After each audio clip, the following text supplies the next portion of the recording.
আমি এই বিশাল গণতন্ত্রের কথা বলি, ওদের মাথায় এগুলো ঢুকবে না।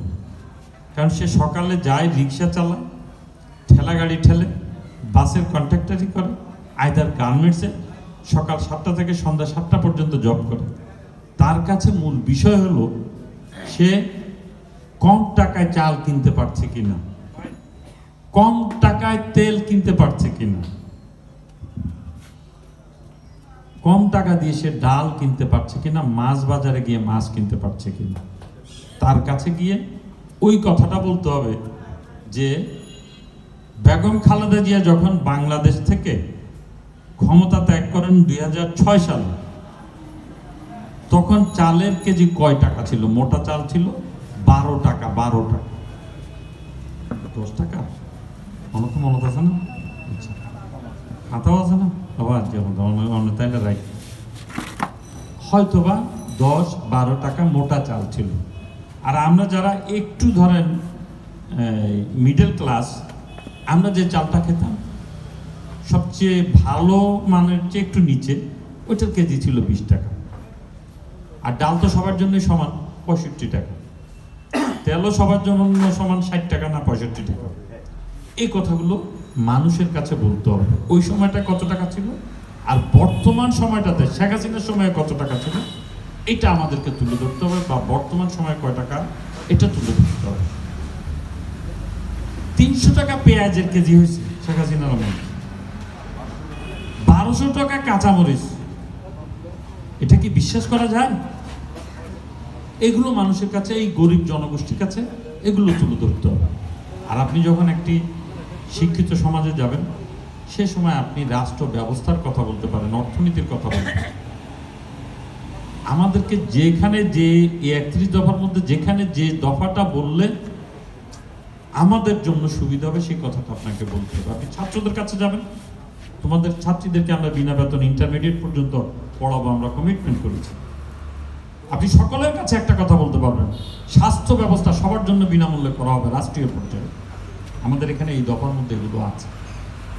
কিছু কথা আছে সবার জন্য সমান, কমন স্বাস্থ্য, এটা আপনি কিন্তু সবার জন্য সমান। আমাদের যে ডাক্তারের দেখলে আমার রোগ ভালো হবে, ওনাকে দেখলো সেই রোগে ভালো, ওই ডাক্তার দেখলে রোগ ভালো হবে, ওনাকে দেখলে হবে। এখানে ধনী আর রোগের বেলায় তো কোনো ধনী গরিব থাকে না। মৃত্যুর বেলায় যেমন ধনী গরিব নেই, রোগের বেলায় ধনী গরিব নেই। এখানে আপনি বলতে পারবেন সবার জন্য স্বাস্থ্য সুরক্ষার ব্যবস্থা করা হয়েছে। এইভাবে যদি আমরা আমাদের বক্তব্যগুলো আমরা জনগণের দোরগোড়ায় নিয়ে যেতে পারি, আমরা আশা করছি আমাদের এই কর্মসূচি আমরা সফল করতে পারবো, নির্বাচনে আমরা সাফল্য পাব।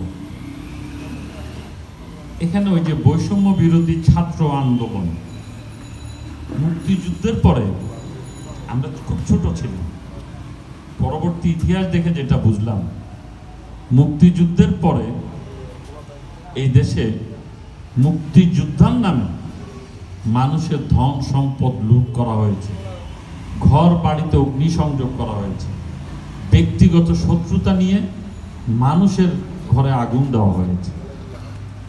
এখন এই বৈষম্য বিরোধী আন্দোলনের কথা বলে ছাত্র নামধারী কিছু লোকজন বিভিন্ন জায়গায়, কিন্তু আমরা আমাদের কর্মীদের খালি প্রচার হচ্ছে, তারা তার চেয়ে বেশি চাঁদাবাজি করছে জামাত ইসলামী সহযোগিতা নিয়ে। তাদেরকে আমাদের দৃষ্টিতে আনতে হবে। শেখ হাসিনার পতন হয়েছে, এরা তো শেখ হাসিনার পতন চায়নি। শেখ হাসিনার পতন চেয়েছে বাংলাদেশ জাতীয়তাবাদী দল বিএনপি, শেখ হাসিনার পতন চেয়েছে। তারা বৈষম্য বিরোধী আন্দোলন করেছে চাকরি বাকরির জন্য, আর আমরাও শেখ হাসিনার পতনের জন্য আন্দোলন করেছি। এখন অনেক বড় বড় কথা বলে চেয়ারে বসে দুজন ছাত্র প্রতিনিধি আছে, তাদের উদ্দেশ্যে আমি একটা বাক্য শুধু ব্যবহার করব। শেখ হাসিনার এই করুণ পরিণতি হতো না যদি 5 বছর পর পর অন্তত একদিনের গণতন্ত্র দেশের মানুষকে দিতেন, তাকে দেশ থেকে পালিয়ে যেতে হতো না। আপনারা সংস্কারের নামে নির্বাচনকে প্রলম্বিত করে আমাদের যে অধিকার, সেই অধিকার থেকে বঞ্চিত করার ষড়যন্ত্র করছেন। শেখ হাসিনাকে তো নিয়ে গিয়েছে ভারত, আপনাদেরকে নেওয়ার লোকও থাকবে না, রাস্তায় কুকুরের মতো থাকবে। সুতরাং বিএনপির বিরুদ্ধে, তারেক রহমানের বিরুদ্ধে কথা বলার সময় সাবধানে বলবেন। যদি সেটা না করেন, এই জন্য আপনাদেরকে পস্তাতে হবে। এখান থেকে কেউ আপনাদেরকে রক্ষা করতে পারবে না, কারণ এটা আমরা বলতে চাইনি। বলেছে তারেক রহমান আর বৈষম্য বিরোধী আন্দোলনের নেতা নাকি সমান, একই সুরে কথা বলে। আরে তারেক রহমানের বাপ মুক্তিযুদ্ধের ঘোষক, মুক্তিযোদ্ধা, তার মা বাংলাদেশের 3 বারের প্রধানমন্ত্রী, আপসীর নেত্রী। এই দুইটার সমন্বয়ে তারেক রহমান, মনে রাখতে হবে।